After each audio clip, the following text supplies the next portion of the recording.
you ever find yourself singing songs, like fake little theme songs and stuff like that when you're walking around? Oh, all the time. I'm a parent. I used to put my kids' names into them and sing So them. you'd slip it in there at some point. And Oh, yeah, like the Thomas the Tank Engine theme, but with my kids' names in it. Sure. nice. Of course. Yeah. I find that the walk between my desk and like the kitchen or whatever, if I'm like going to get a drink and even right before the show, I'll sing a theme song the whole time.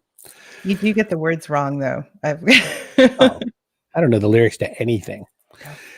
That's why we run a show called The Backpack Show, because we are here for lyrics.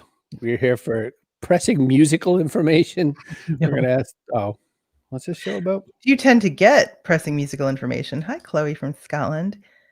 Both my Brogan parents. My mom on a YouTube account. Who knew? Yes. Hi, Michelle. Oh, and Deanna. Deanna brought us Ryan. I meant to tell you that today. That's correct. It's Deanna's fault that Ryan's here. So we have another banner day on the Backpack Show where we bring you insights into success from unusual sources.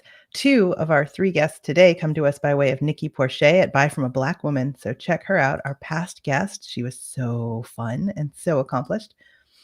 And the other is from Deanna Schoss, who's here. So we have 3 guests. You got to get this going here. 3 guests. There are technically 4 because we have Mindy and Morgan. I know, but 3 segments. Math is important. There's 106 guests here, and we have 3 segments, is what I'm saying. So don't you dare, the minute you see the ads, get up and leave. You don't. Hey, don't say bad words. Don't. All right, listen. Let's start this show because we have to get a drone delivery. I'm gonna set one of his mailboxes up at my house and see if something lands in it. That's my plan. Okay. Hi everyone, Tim Kitzer from NBA Jam and NFL Blitz, welcoming you to The Backpack Show. Your hosts, Chris Brogan, Kerry Gorgone, Boom Shakalaka. Backpack Show. Boy, you really have to bring it to keep the energy up after playing that opener. He is amazing. Michelle says yellow card. So Ryan Walsh is from Valkyrie, and I got it wrong at first. I thought he was driving around the drones, but that's like anybody's business. But what's coming next in drones are a lot of different things. I watched a drone put out a fire. So a firefighter drone goes up like 30 floors or so in the air and has a payload of flame retardant stuff and blows it right onto a fire and puts out a fire that humans couldn't get to because there's no ladder truck that goes 30 floors up. 30 floors up, you just figure, well, there goes the building. And this drone does it. So Ryan has a slightly less scary role. He's putting together mailboxes that drones can deliver to, because it's cool that a drone can drop stuff on your back door, but then your neighbor can come over and take your stuff off your back door. There's a lot of other use cases for this, but so much to talk about there too, because he's so smart, like what he's done to arrange things so that his will be the solution. Super smart. It's gonna be cool. So we'll talk about where the idea even came from. We should all be nice to Ryan because he's going to be super rich any day now, and he's going to be all our uncle. So let's grab Ryan Walsh. We'll talk a little bit about. Well, I think you should be nice to him anyway. But before you do that, we still our other guests. We have Mindy and Morgan, of USE Haircare, and we have Emilie Rodriguez of Ashé Birthing Services, and we'll talk about what she and her team of doulas of color are doing to improve birthing outcomes in New York City. And we're going to get all the skinny on hair care because I have so many questions. Yeah. You know how I get this beautiful look? I splash water on my head right before the show starts. That's all you get. You guys don't even know how lucky you are. I don't know anything. Yeah. And I have, let's go. Let's start with Ryan. Thanks. Ready? Ryan Walsh. Did we describe it? I mean, is that it? You basically, super delivery guy drone comes and then you put it in a cool little box? Yeah. Our products work for drone deliveries as well as traditional deliveries. So it doesn't matter if it's the UPS guy or a drone dropping off your package. We take all of it. You were inspired by an Amazon Sizzle reel. Is that right? Yeah. My co-founder, Alex, and I, it was back in 2013, and drones were really starting to heat up a little bit. And Amazon had released a Sizzle reel showing a drone delivering to a woman's yard. And she was holding her little daughter's hand. And I looked over at Alex. I said, does your neighborhood look like this? He goes, no, we have kids and balls flying around and pets. And, there's no way this flying machine is going to land in anybody's backyard in my neighborhood, right? And so we instantly realized you needed something that was going to be able to interact with these. So we started working on all the infrastructure for drone delivery. Yeah. I'm getting ready to ask some questions, but I want to just watch you, do this. So here you are going to the little mail slot thing, Well, that and thing is huge. putting in some packages, but then, there's drones involved. So drones can bring it, people can bring it. That's the whole point here, is that, like, if you want, it could just be a regular old mailbox as well, right? Mhm. So that's how that goes. Yeah, this one is our drone delivery station. So this is for communities. I was going to say, it's really big. So there's like more than one box in there? Yeah, so there's 6 different lockers in that one. That one you'd put in a strip mall, in a townhouse community, in an apartment complex, and you can send or receive multiple packages at once. We also have a mailbox, and then we will be releasing a window-mounted version next year. So for apartments and stuff like that, in case you don't have a multi-football field place to drop off a package. Exactly. Got it. What have been the challenges in this? What's it been like to try to put this kind of business together? Oh man, so many. I mean, we started in 2013, and we're still not, fully launched yet. So it's been a long road. There's obviously regulations. We're going against some big companies to, figure this out, and it's been a long road. When you're dealing with aviation, when you're dealing with, logistics, medicine, I mean, there's just a lot of factors that come into play, and then you look at postal regulations and everything else. So we're kind of at the cornerstone of like 5 different regulatory bodies, and it gets a little daunting sometimes, but we're very confident that we're going to be there soon. Is on the top of this thing, I was just thinking about the fact that you said that that's a multi-person box. So if I'm a drone and I'm dropping a thing on top, how do it know? Like, there's like, 18th, is there like a sorting hat on the roof of that thing? Yes, actually even better. So our back end weighs a lot of factors, right? We look at, drones that are coming in, deconflicting the airspace, seeing if you're a person of disabilities, we're obviously not going to put your package on the top locker, right? Wow. So different things that we take into account, because our goal is to make it as convenient for the customer as possible. So we do all that sorting on the inside to make sure that it goes. And then when you come up with your app, it will only open your locker. So we try to anticipate as much of these issues as we can, so we can have multiple people. Ryan, how do you know? Is it based on the thing I order? Like if I order a cane, does it like assume that I can't get to the top, or do you have to know more about me? No, well, it's a little bit of both. So we know a little bit about you, right? And we know if you select, hey, I don't want to go to the top boxes, right? That's something we take into account. When you deliver it, it goes and says, all right, we have box 3 available. And then when you come up, it will only open box 3 for you. So from your point of view, you would never know the difference. We just do it to make it as convenient as possible by putting some priority and weighting to the sorting. So I don't have like an assigned box. Mm-mm. Okay. Gotcha. Well, that's better too, because then there's no object permanence. If one person, there's a lady, I live in a building, and there's a lady who's I think she's refurnishing her entire house, because like every day there's like 12 to 15 packages, good size packages, and one of them was an ottoman, and I was just like, who gets an ottoman ship? But she's getting everything. So I got an ottoman ship yesterday. I'm not even there kidding. you go. My kids kept putting their feet on the coffee table. I was like, damn, what do I need a coffee table for? I just mentioned ottoman out of the blue. It's so ridiculous. Ryan, so this girl would like monopolize this thing. So I wonder also, is that like a thing? Like, is that like, could you give people a certain limit? I probably imagine not, but. Well, that's what we're figuring out right now with a lot of our testing and a lot of our partner trials. We're going through a lot of real world use cases and seeing what, a person who orders a lot would expect, right? And so we're building around those volumes and, figuring out what the frequencies that different people are getting delivered, because it helps us determine if you do need an individualized box or if a community. You need your own box. So those are things that we're trying to get the data on right now in our My testing. own box. I need it, Ryan. My own box.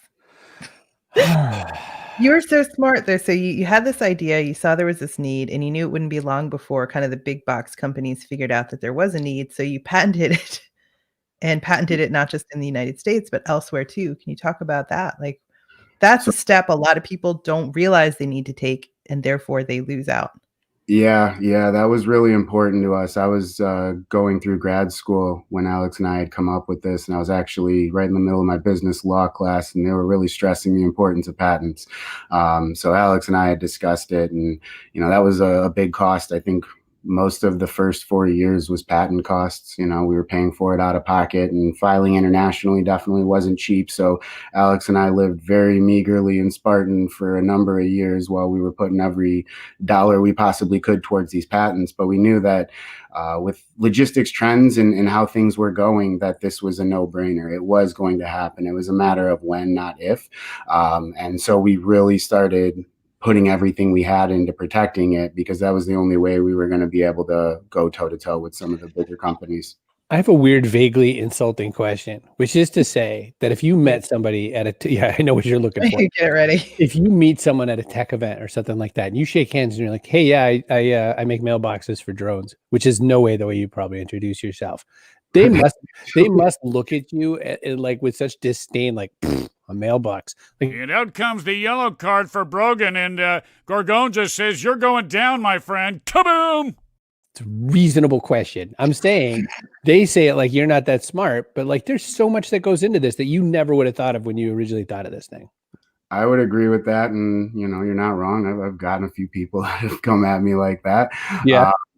But that's kind of the beauty and the elegance of it, is its simplicity, right? The fact that all the mail, all the drones, everything has to go somewhere, right? And if we can solve the problem for not only the drone operators, the homeowners, the traditional deliverers. I mean, what was it? Amazon lost $9 billion last year in like the first 9 months of delivery just from package theft. So, being able to solve these problems for everybody with a very simple, elegant solution. I mean, you're right. It is very nuanced and complex, and there's a lot that goes into it, but it's a box. I mean, the hardware itself isn't, it's not a spaceship. You're going to put the glitter bombers out of business. I'm hoping so. Never even thought of that. Oh, now I can see the roof. I wasn't paying attention to how this kind of part worked, but there's a lot to it. But no, I mean, one of the things I've always heard and repeated to a lot of people in business is that you don't want to solve massive, crazy problems. You want to, whoever figured out how to put those spikes on the front of a garbage truck to pick up the bins, that's the problem you solve, because that guy made like 15-20 million bucks, right, just for spikes on a garbage truck. That's the business. So that's why I asked the question. I think it's really cool. So you can go to Valkyrie, VALQARI.com, and check this thing out. It's pretty cool. And when I say check it out, you're going to see this everywhere, I think, and until Ryan gets acquired. So I would presume, I don't think Amazon's going to buy you. I think Walmart's going to buy you, because I think Amazon tries to make all their own stuff anyway. So they'll try to rip you off, and you'll go to patent law, and it'll be crazy. But whatever they're using, they need to like go back to work on it, because somebody sent me a lipstick and it was like so sweet, but it was in this like a massive amount of packaging, and like whatever math they were doing on the back end to be like, this is what we need for this. The thing is literally like, it's like a tiny lipstick box. Like, and a lot of actually announced last week. Sorry, I didn't mean to cut you off, Kerry.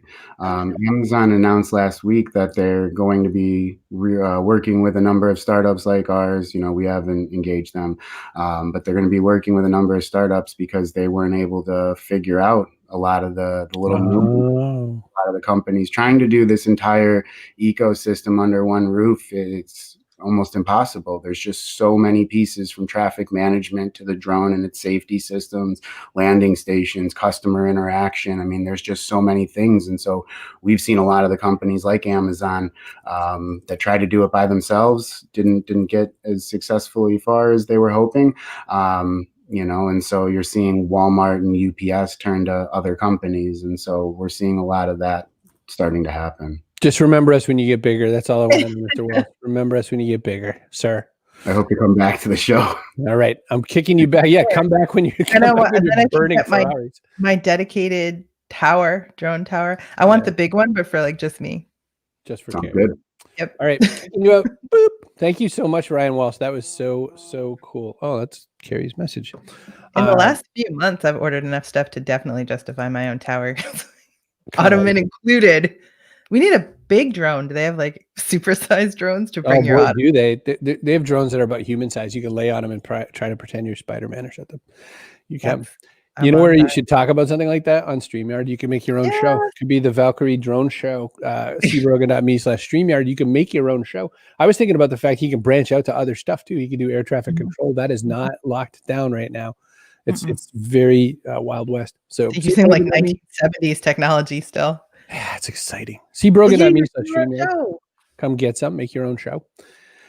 What else we got? Oh, PubSite. I was writing for those nice folk last night. So we're sponsored by PubSite. If you're an author, you cannot believe what this is like. You could take your book, just get it thrown up onto this website that you can make yourself super fast, 2 hours, and you'd be in business. It's really hard to. It's not. It's so easy. It's really customizable. If you're not techie, which I'm not especially techie, it's very easy to use. You can make it look exactly how you like. And the people who created PubSite are book publicity people, the very best firm in the business for book publicity, FSB Associates. And they know exactly what authors need in an author website. So you need to promote yourself, your appearances, your books. You can do it all. And it's so easy to set up. And if you don't want to set it up, they can set it up for you for just $499. And I would charge you $2,000 to make a website. So if I didn't have a book, I would still get a website from them because it's easy. It's super inexpensive. And honestly, you could just write the book later. I like what Kendall's pointing out here. Kendall says, I want a mailbox in front of my apartment. That'd be convenient and fast. Right on. And imagine when you can do returns too. Ryan will set it up that, it'll offer the gift back to the gods and I would wait. I would wait to watch it come get it. Me too. It back. The boop is back. The boop is back. Boop. So we're grabbing Emilie and we're going to ask all about baby making.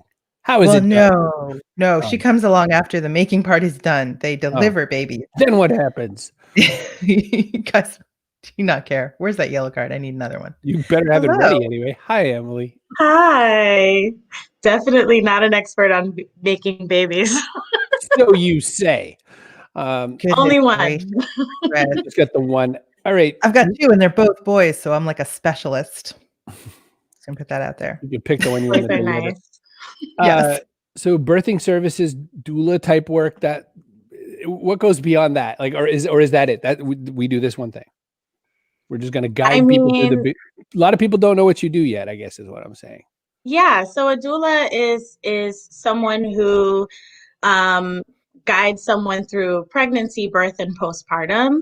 And so with information and advocacy and physical support and emotional support, and I like to say spiritual support because I think childbirth is very spiritual.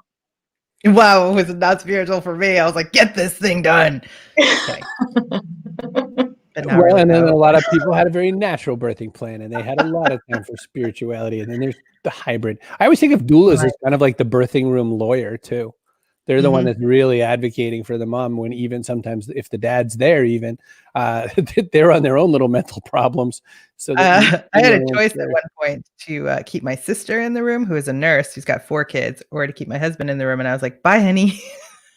Sister, stay. I mean, we doula the whole family, and especially if you're giving birth in a hospital, it's nice to have someone who's independent and not emotionally as invested as the partner to make, to kind of present you with all the information, and so you can make an informed decision that's right for your family, But let's talk about how important the work you do is, because birth outcomes are not equally, they're not the same for everyone. It's not equal. Like you have a much greater chance of having a bad outcome if you're a Black mother as compared to a white mother. And so what happens in the birthing room matters quite a lot. Yeah, we have a big problem in New York City. I mean, nationally, Black mothers are dying 3 times the rate. But in New York City, it's 12 times. 12 times. It's kind of, yeah. And then with like COVID, it's a crisis on a crisis because it's obviously those statistics were like, are years old. So it's definitely exacerbated since then through this year. We were losing like a mom a month earlier in COVID. Emilie, how do people see those stats and just go, well, I guess that's just how it goes? Like, how does that work? How does the system say that's okay? I mean, I think I was on a city council meeting earlier this week, and I think everyone is in accordance that it's like problematic. And we finally admitted that it's like racism, not race. Because a lot of times it was like Black moms just happened to die at a greater rate. Like, oh, well, it's poverty. Oh, it's, pollution. Oh, and it's like, oh, no. Now we're in accordance, like, we're not getting treated the same. We're not believed.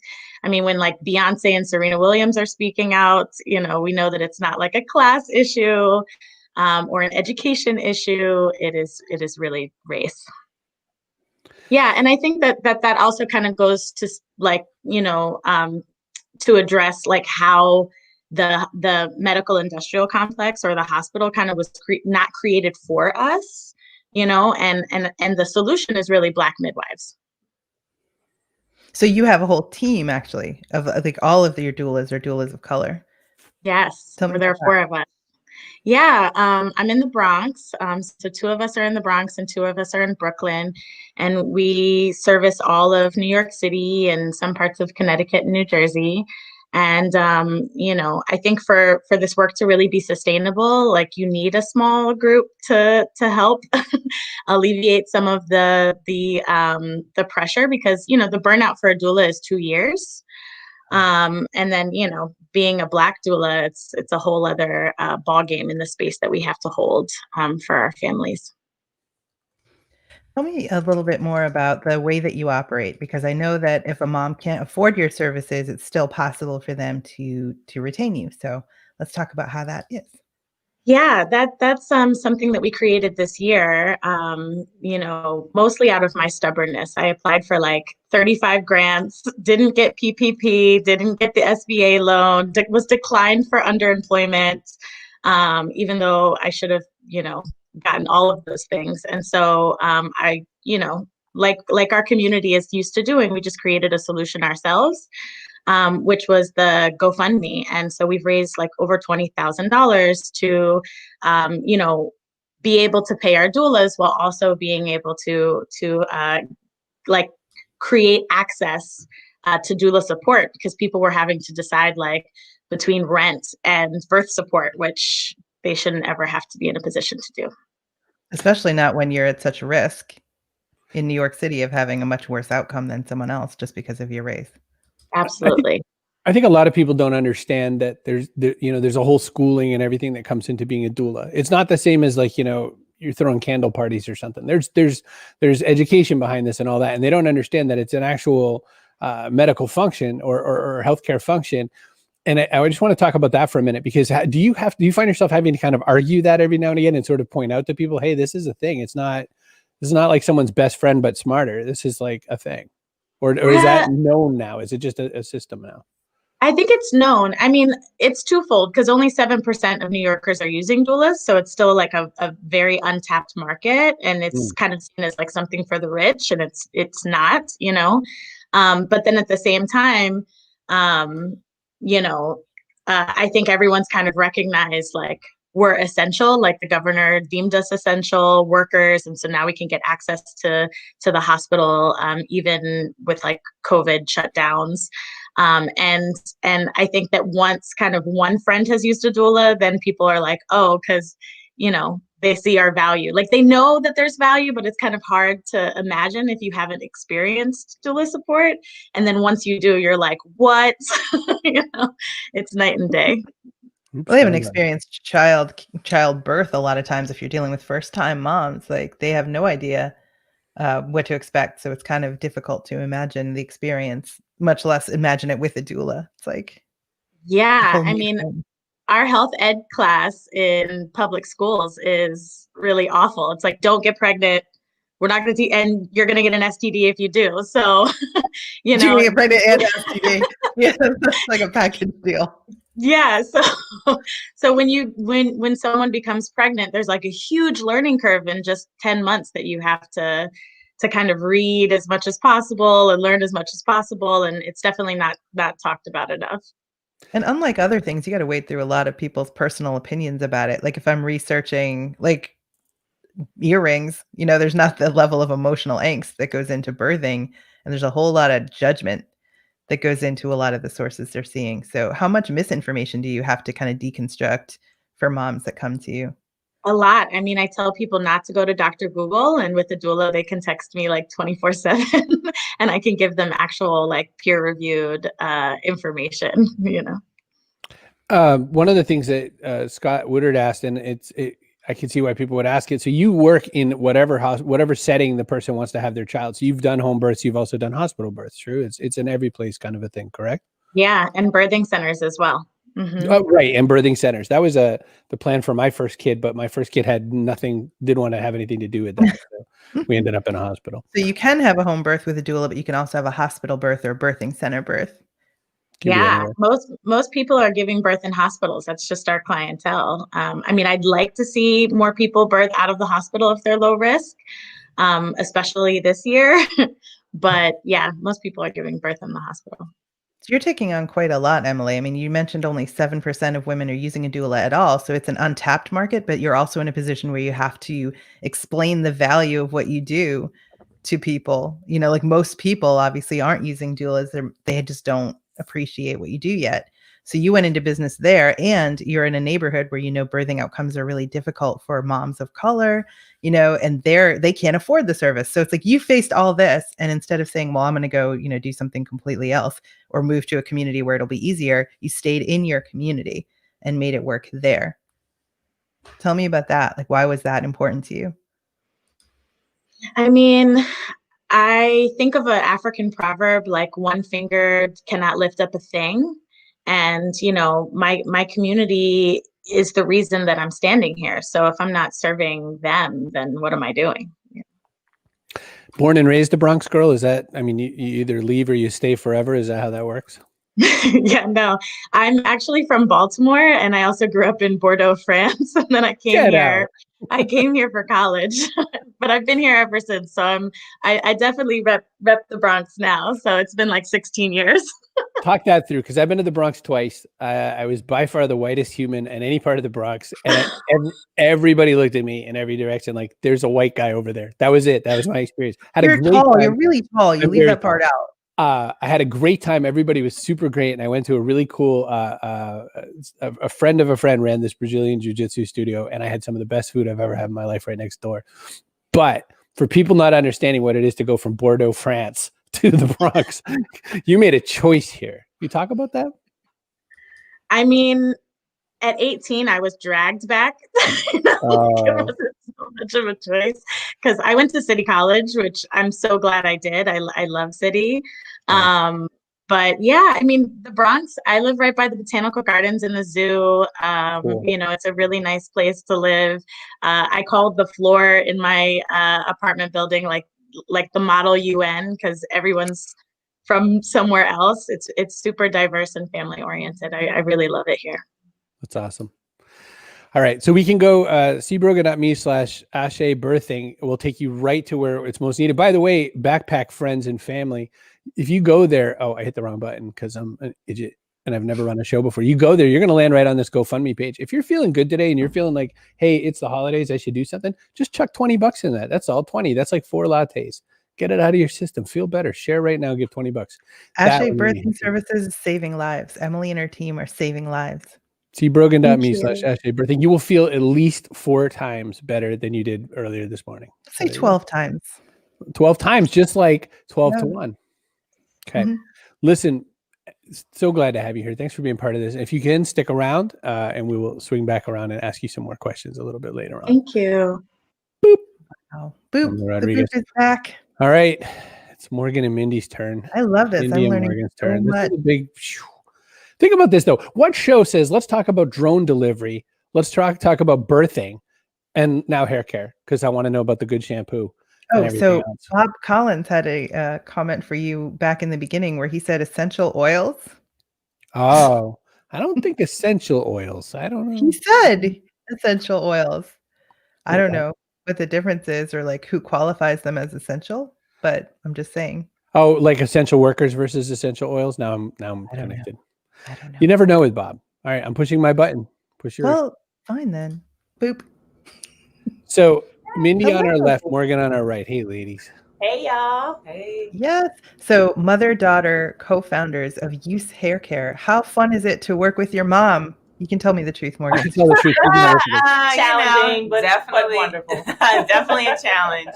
But we're creating our boundaries, so Yes. we get the balance. I'm learning. I'm learning too. Does she just give you the look though? I feel like every once in a while she doesn't even have to say anything anymore. Your mom will just give you the look, and you're like, "What?" Yeah, I already know the look. Yeah. She knows the look. But Yeah. We work in the hair salon too. Together. All day together.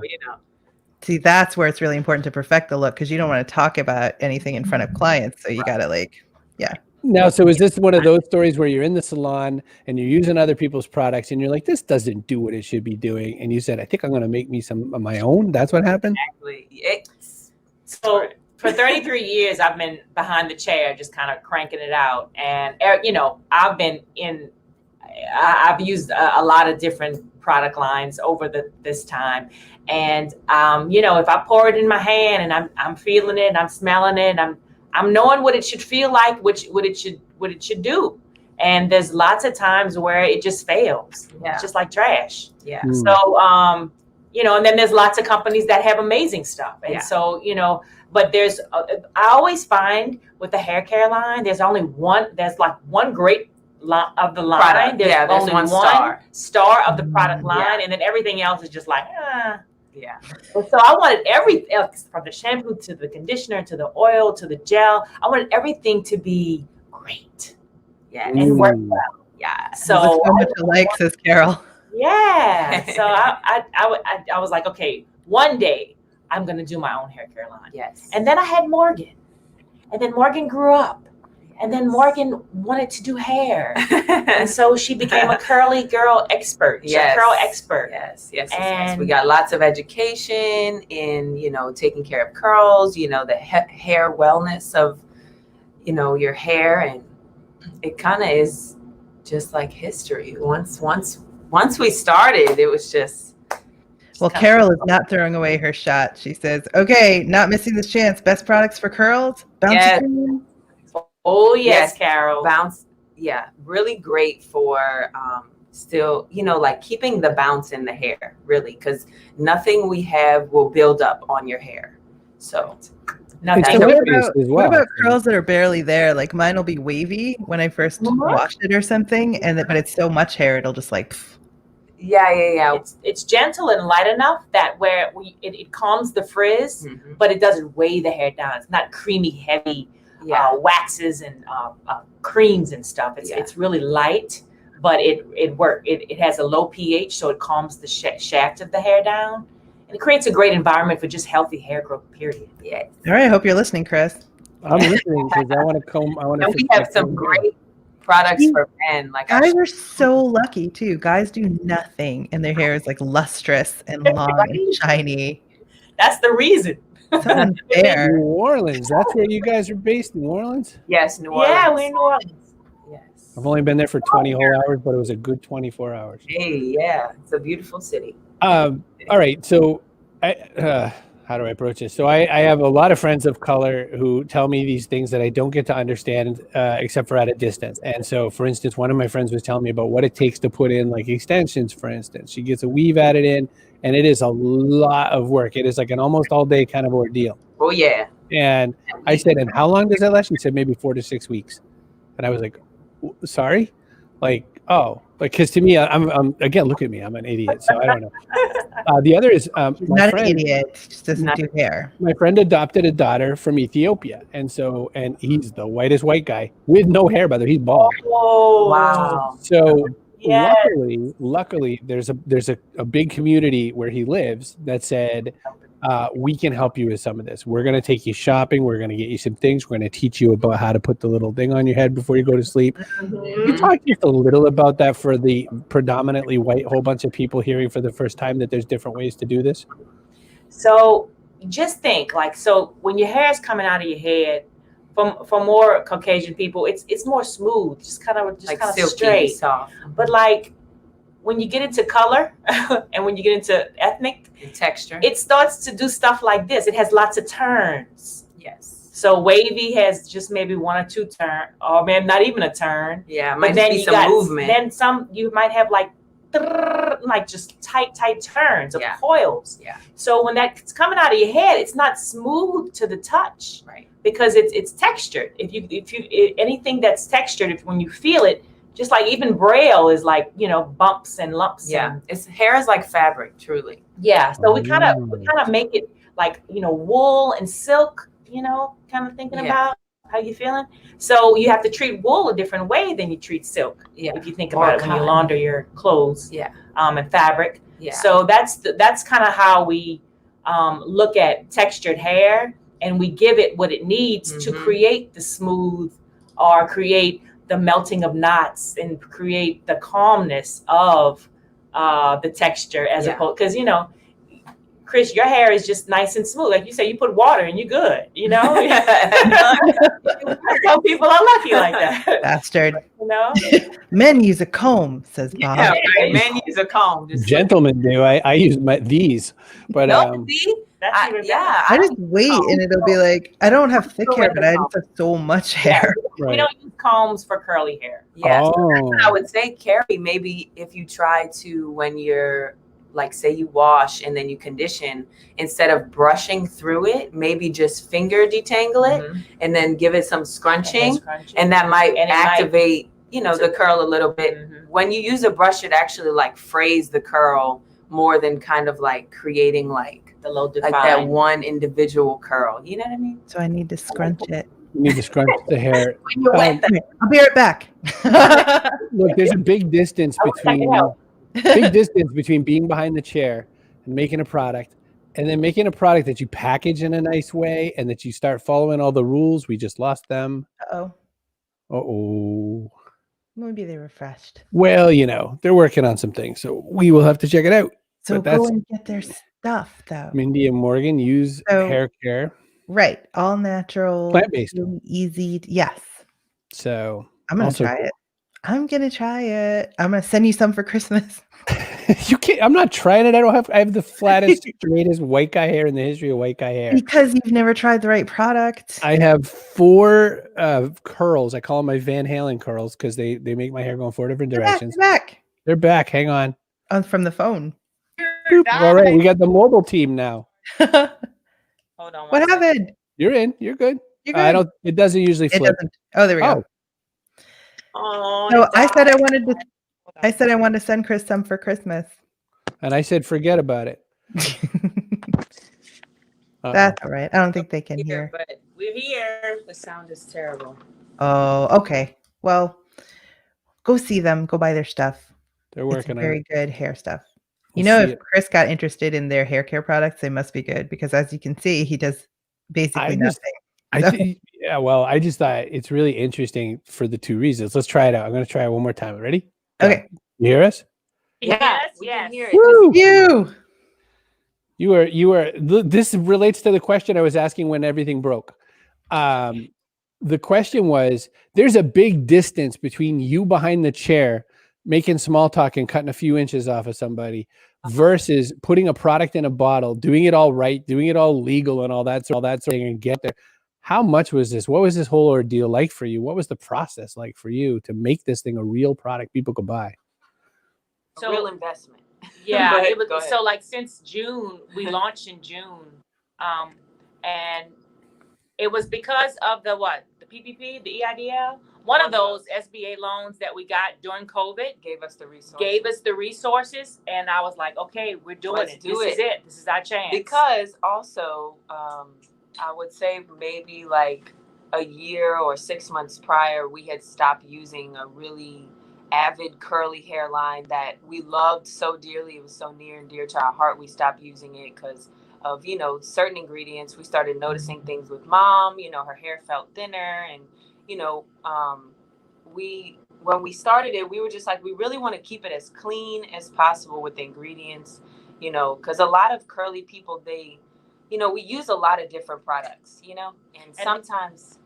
And then so and our passion is like unbelievable because we see the pain, we live it, we see it, and so many people need a good product line, clean, gentle, no non-toxic, plant-based. We knew we could do it. Yeah. And so we didn't know how, but we were like, okay, one step at a time. What do we need to do today? And then beauty stores were closed because of COVID. Yeah. So we were like, gosh, all these people are contacting us. They need shampoo. Well, let's go ahead and make our first order of shampoo. Yeah. So we started with the oil, and then we did the shampoo, the conditioner. Now we have the gel. So now we have a complete line. 4 products. Our nice curl collection. I got to bring people back for the panel, but I got one more question. Hair, especially for people of color, hair is a political thing. There's several different institutions who won't allow dreadlocks. There's so many institutions that, you know, are fussy about natural hair, and they consider natural to be unnatural or like unprofessional. You're on the front lines of that. Are you seeing that change from the chair? That's my question there. Are you getting more people to come in and really kind of be in their hair, so to speak? Yes. It is a global shift. Yeah. So many more people are coming to embrace their own natural hair, what's coming out of their head, to wear it just how it lives. Just, you know, neaten it up. No color or anything. Yeah, just people are embracing the silver and, you know, and the texture, you know, the bigger the better. And, you know, big hair is really, really coming back in now. Beautiful thing. Deanna points out that she's thankful because in the olden days in Missouri, frizz was the only option for curly hair. Right. Coach Woodard says scrunch, Chris. You just got to scrunch that hair. Wherever there is frizz, curl lives. So it's just about using water and, you know. All right, you powerful owners. I'm going to bring you back with some Emilie. I'm going to bring you with some Ryan. This is going to be a big old table. Look at that. All these people. It's like Thanksgiving. We don't even have to set up the kids' table yet, though. Ryan, you're muted, and you got to stretch. He's good. Stretch that hair. So you don't even know. Chris will roll in, and his hair is like long and lustrous, and he's just like, I don't know. I just wet it a little. I'm like, ugh. So before we go live, I'm like, wait, let me just do 150 things. All right, we got to do 2 things. One thing real quick. Oh, we lost there we are. All right, person of the day we got to do. So person of the day sponsored by PubSite, pub-site.com. You good authors out there, you make something happen. Let's see. Kerry, you find the other video-y thingy, and I'm going to find my person of the day. You know what I'm going to do? I'm going to pick. Oh, and here's our person of the day. Kaboom! Person of the day. That means you get Apple, just like that one in that picture, except you could go out and buy it for yourself. And wash it really, really well. But so when you order all these USE Haircare products, you can get them delivered to you via drone and make sure nobody steals your hair care products. And Lord knows those babies pile up a lot of diaper use. And if you're not going cloth, whoosh, get that drone. I don't think I did my hair for 6 months when I had a newborn. Oh my gosh. I can't, the stories I could tell you from my first kid's birth, it was like we made our own like death camp. All right. Somebody sent me an edible arrangement and I was like pissed because I had to get up and open the door. It was January and signed for an edible arrangement, like fruit on a bunch of skewers. And I was like, if the drone could put it on my belly, I'm ready for that. Yeah, feed it to me. You need a drone that can feed it to me. You know, there's times you're watching your movie, you got your laptop set up, and can you just put the burger on my belly so I could just be Jabba the Hutt right now? Right? It's not so much to ask. All right, here's the last question for all of you, and then we'll kick you out.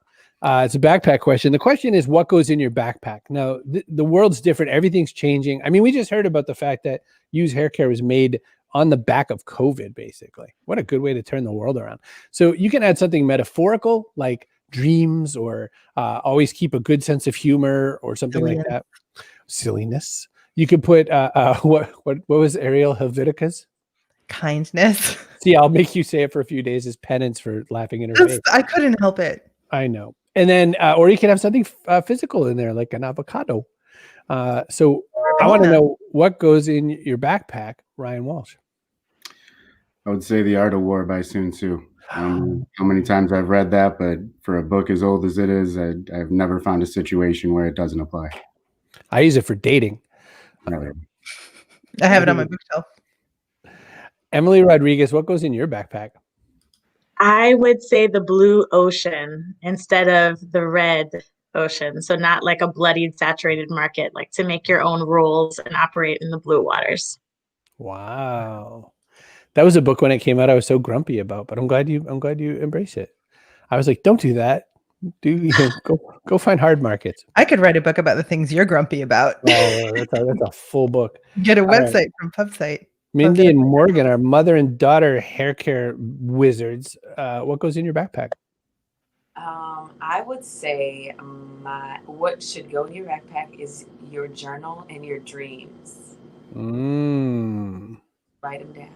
All right, how do you write your journal? I want to know that. Like, what do you put in there? Just kind of a day's things or gratitude, or what do you put in your journal?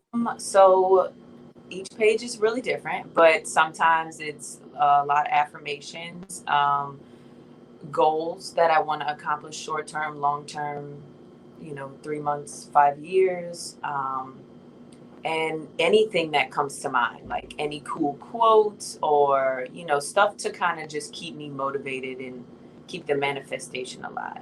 I could see it. What's in there, Mindy? Today it's like, met person who needs hair care, sending via drone to Chris Brogan. Yes. So mine is connection with source, like meditation, silence is big. Everything comes from that. All of this came from that. Everything. The spirit moves through all things. That's what I'm told.